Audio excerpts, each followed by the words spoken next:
Did Corsair just make the best wireless gaming headset with their new Virtuoso Max? We're gonna dive deep into this headset and answer that question throughout this video, but first I wanna show you what you can get inside your box. And as you see, you get this nice hard travel case, kind of pleather coating over it, little Corsair logo. It is hard, as you can see here, but you do have a little bit of flex in it, but you can get plenty of protection with it. Anyways, unzipping this case here, popping it open, this is where you can get all your goods as far as your headset. As you see, we have the black and silver version, but it also comes in a white version as well. Of course, we're going to dive a whole lot into that, but further into the case, you get detachable USB A to C. Back here, you're going to get your dongle for the wireless and then your detachable microphone. And as far as inside the case, you see you got Corsair logo. Everything sits in there really nice and tight. And again, it's that hard texture inside as well. So plenty of protection if you use your headset on the go. Now getting into the juicy stuff of this headset, y'all know I have to kick it off with comfort. And first off, with the weight of this headset, we are coming in at 419 grams. That is without the microphone. If we put the microphone on there, we're getting 430 grams. So no, it's not incredibly lightweight, but we're going to talk about that. That goes into the build as well. But before we get into that, I want to talk about these ear pads. And first off, as far as the dimensions right here, as far as length and width, it's pretty much a straight circle, kind of like the classic Virtuosos as we're used to. As far as the depth, it is a little bit shallower on the front bit as the angle, and then towards the back, it is a little bit deeper because you can say you got that angle where the driver is going to be pushing in towards your ear. And then as far as your headband, you got padding where it really starts kind of up here towards that first little design. Over here, it's pretty hard. And then up here is where it starts getting padded up there. These are fully cloth inside and outside. And the deceiving thing about these ear pads is they look incredibly plush. Like first looking at these, like, wow, these things are like pillows, right? Well, again, they're pretty deceiving because all of this is hard plastic. The padding honestly starts right there. So you pretty much only have like a finger's length of padding. You press it down, bam, I'm bottomed out. Now you do have that memory foam as you can see there, but again, there's really nothing to these. It's bam, right there, bottomed out, fully cloth, and it's, I don't want to say firm, but it is a rougher texture. Now you can take these off. Bam, they just twist off right there. You can see you got that foam right in there, and then your ear pads off. Now these are not the same as the previous Virtuoso, so you're not going to be able to use any replacement pads that you had before, which is a little bit of a stinker. Now, of course, another very important aspect of comfort with a gaming headset is the adjustability. And you have plenty on this. You see, you can adjust it. It gets super big, so for big heads, I think it'd be perfectly fine. For small heads, I think it's going to work as well. You got that full swivel right here, as you see, all the way flat, a little bit forward right there. Then your ear cups go in and out. So plenty of adjustability, and I think it's going to fit in many head shapes. As far as the clamping force, when you put this on your head, it is right at that medium clamping force, I would say. But as we saw in the weight, it's not a lightweight headset. So if you move around, you can feel it budge a little bit, but I'm still going to class it at that medium clamping force. And where that's coming from, if we compile all that together, it's, again, the ear pads that are a little bit firmer and not much density in them. And they also have, again, that rougher texture there. I just gotta say it, these ear pads suck, and it really compromises, again, the comfortability of this headset. So again, Wicked Cushions needs to step in and fix this and get us some replacement pads, because then it would be perfect. And also for us glasses wearers out there, I always game with glasses on, and again, with that combination of medium clamping force and these pads that have really no give, they are not great for glasses wearers. They press right on the back of my frame right back here, and I'll feel that pressure point right back there. It's just, for longer sessions, it's pretty unbearable. Over an hour, anything underneath that you really don't notice, but once those ear pads start, again, compressing in, again, you're going to feel that pressure press against your glasses. So another downfall for these cushions. Now, on a more positive note, the build and styling of this headset is incredibly premium. Again, you can see you got that pleather wrapped headband, states Corsair up there, but coming down to the adjustable headband, it's metal right there, metal reinforced here, and then going into metal into our forks, and then all the way around our little dial here, which we'll talk about in a second. All of this is metal. The only plastic bit is the inner part of the ring, which is almost like, why, since we got such a great build here, why didn't we make that metal? It would have been cool. I'm not too sure what this is connecting into there, but it is incredibly premium. You feel like you have a premium product in your hand. It looks premium. It's just built amazing. And I do not get worried one bit when I bend this headset, stretch it out, twist it up or anything. I don't get worried at all. Honestly, you're gonna have to worry about your surface that you're setting it down on, because again, This thing is just built like a tank. You're gonna end up chipping or dinging your desk. It is that solid. And for all you out there that are asking, who the heck is gonna be doing this? No one's gonna be twisting their headset up like this, right?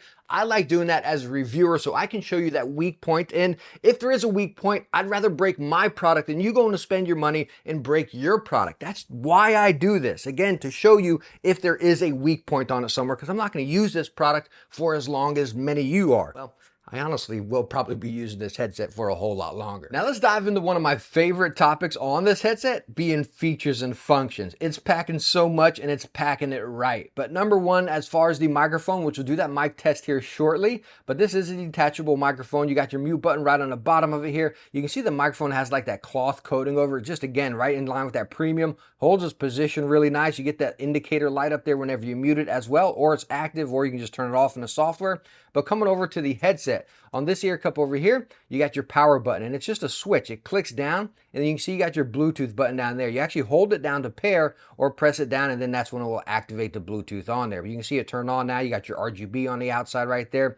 Multiple different settings you can set each zone to. I'll show you in the software. But again, a really nice switch right there. And all this is metal as well. Down here is your microphone port where you plug that in right over there. Over to the other ear cup, you got this multi-function button. You can hold it down to activate noise cancellation, which you can have noise cancellation on, transparency mode, or have it off. And then you can also press it to cycle EQs that you saved on there. Over here, you have your play, pause, and then track skip. And it's kind of like this spring-loaded button. As you see, it just bounces back. So really cool. It's not like a press or you got to hold it down. You can actually just, bam, skip your track, pause or something like that. It's not like 2 presses, 3 presses or whatever. Really love how they implement this. Again, all these buttons are metal as well. USB-C port, but that's not it. As you see it on the headset, right over here on the ear cups, these rings around it, they actually move. These are your volume wheels. And again, these are metal as well. But one is set as Bluetooth volume and one is set as your game volume. I absolutely love that. You all know I stated on the Virtuoso Pros, I believe it was, or the XTs, and they had that Bluetooth volume and the game volume. It's just something you absolutely need, and it's implemented perfect. And yes, the Bluetooth is simultaneous on this, so you can have your game and your music or video playing and control them both at once. So as you just saw, this headset is packing all the features and functions we want and need within a gaming headset. This is what separates gaming headsets from a high-end pair of headphones or something that everyone says, oh, you don't need a gaming headset. This is why you get a gaming headset, and it's implemented perfect within this. But how about that microphone? And that is exactly what you're hearing right now. And as I told you, I want to show you that light. As you see right now, it's white on there. And if I mute it, mic off, mic on.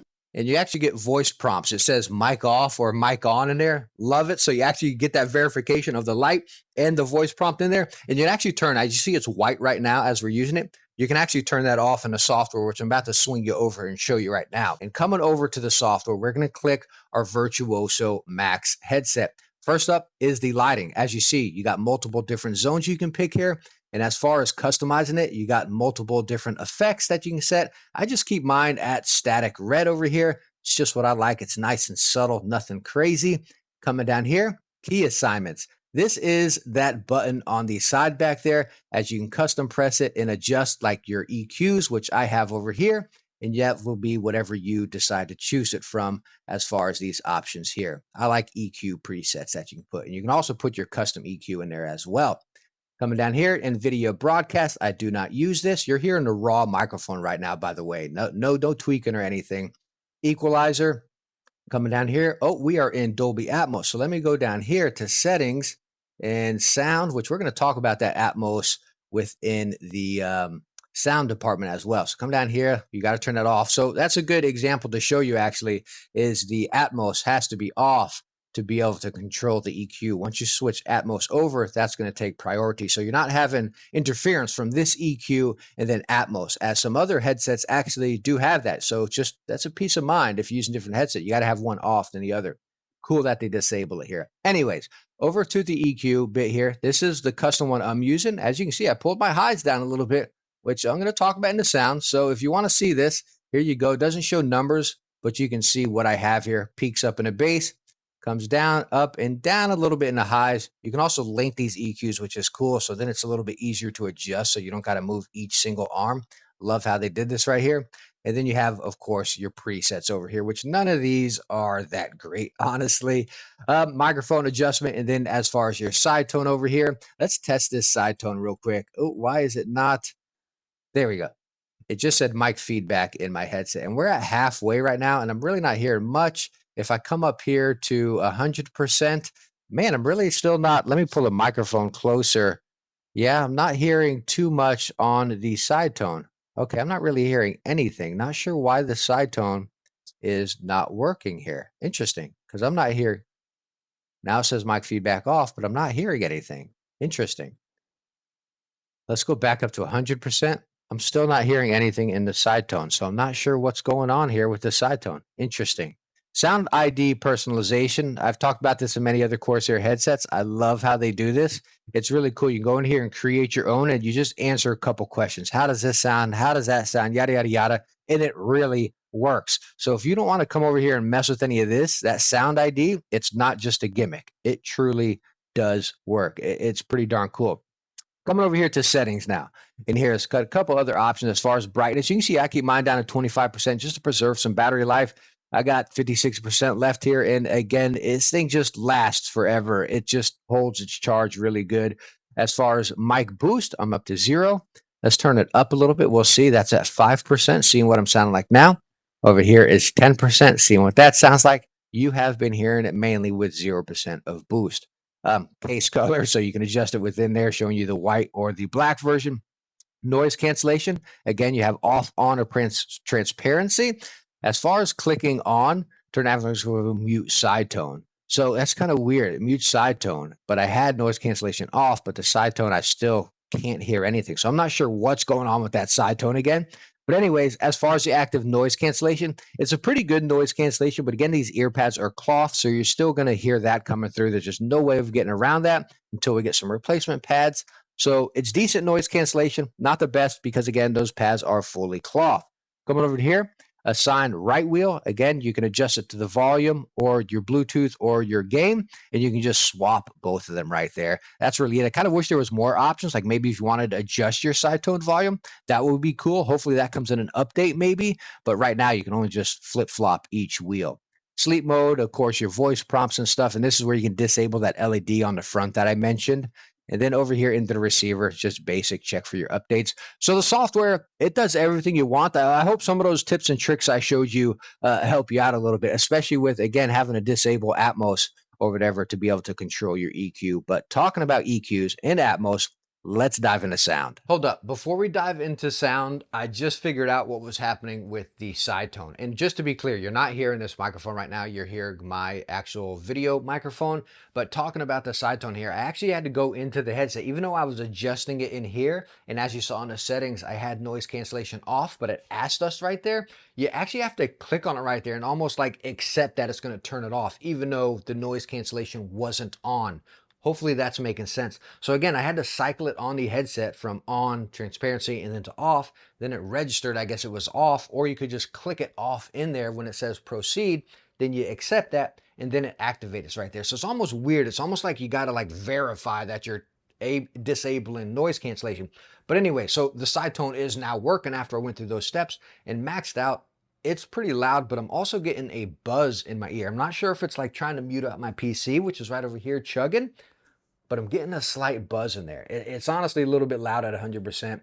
When I come down here to say 50%, I'm getting back to nothing. Like right down here, anything, I'm over here at 70%, I'm getting nothing. Coming up here to 80%, still nothing. I got to come up to like 88%. Let's see, right, 85%. It's like 88% and I start getting some side tone. It's really weird. Anything underneath that, I'm getting nothing. And even at 88% with the side tone, I'm still getting a faint buzz in the background. So I think the side tone definitely needs an update or something because it is very finicky. All right, now let's go ahead and dive into the sound of the Corsair Virtuoso Max. These are using 50mm graphene drivers with a frequency range of 20 to 40,000. And as far as graphene drivers, I think a lot of us are getting familiar with them right now with Logitech. Put them in their G Pros, over there with the new Astros. There was another headset I just tested that had them as well.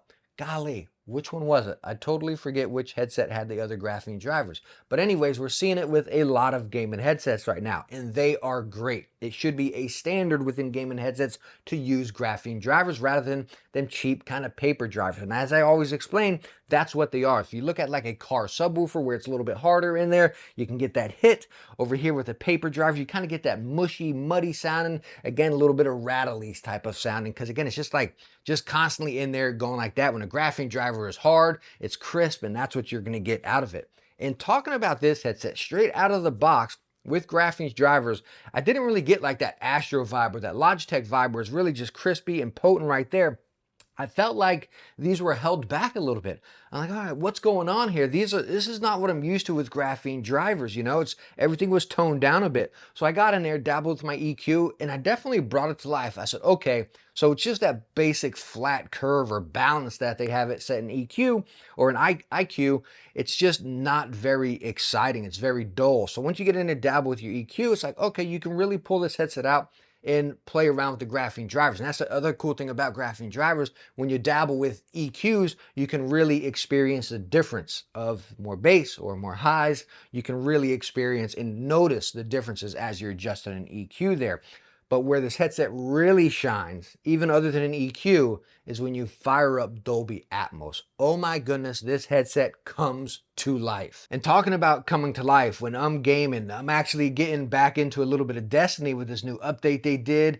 And you're just getting all of the sounds, the footsteps, the enemies, the weapons. You get everything from the bass, the immersion, the detail. Nothing's overdone. Nothing's too much or too little. You're getting everything you want, you know? It's very, very nice once you fire up that Dolby Atmos. And that goes right into FPS, which y'all know I'm not a big FPS player these days, but I have been loving Spectre Divide. Kind of crazy. A dead FPS game is the one I'm loving, right? But anyways, you're getting those footsteps with this, and you're hearing each ability that you're throwing up, or a grenade or something like that. It is so crispy and detailed. You're getting those footsteps up and around a corner. Like I could hear this person coming way around this corner back there. I peeked around the corner expecting him to be right there, and he's way down there, you know? I'm like, holy smokes, it picked up that far. It was so cool. Like I had to adjust myself, understand, okay, this is going to pick up those footsteps further than I'm actually used to. So again, getting that detail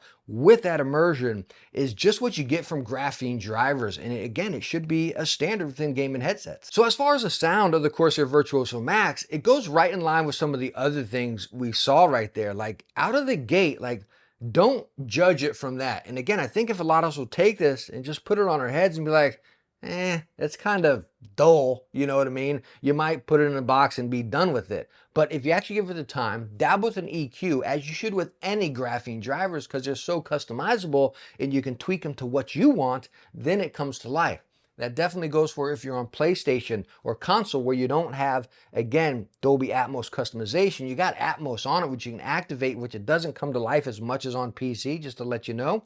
But again, get your custom EQ and you can dabble and cycle through it. Even when you go over to console, that's where it really works. So again, if you're on console, don't just take your dongle, plug it into your PlayStation, and be like, this sucks.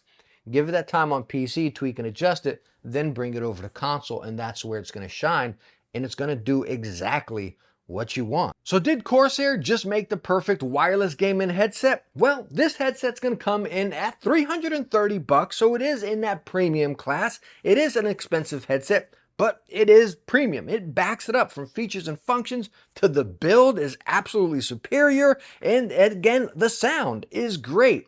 But this headset, I don't think I could say it's perfect because there is a lot of finicky stuff on it. But number one, it's got to be the comfort, right? These ear pads are so bad. Like, who let this pass from Corsair? Like, these things got to be so much better. Again, I know Wicked Cushions could come into play and get us a fix for this, so that'll definitely be helpful. But this should have never been a pass within, again, whoever designed these with Corsair, you know? The software, there are some finicky things with it, like we saw with the side tone and such, and then make sure with that Atmos and EQ, which is great, but again, just want to let you know to disable that if you're in there. So there's a little bit of finicky stuff within it, but I think it's still doing everything that we need. So it's not perfect, but golly, it's got to be one of my favorite wireless gaming headsets.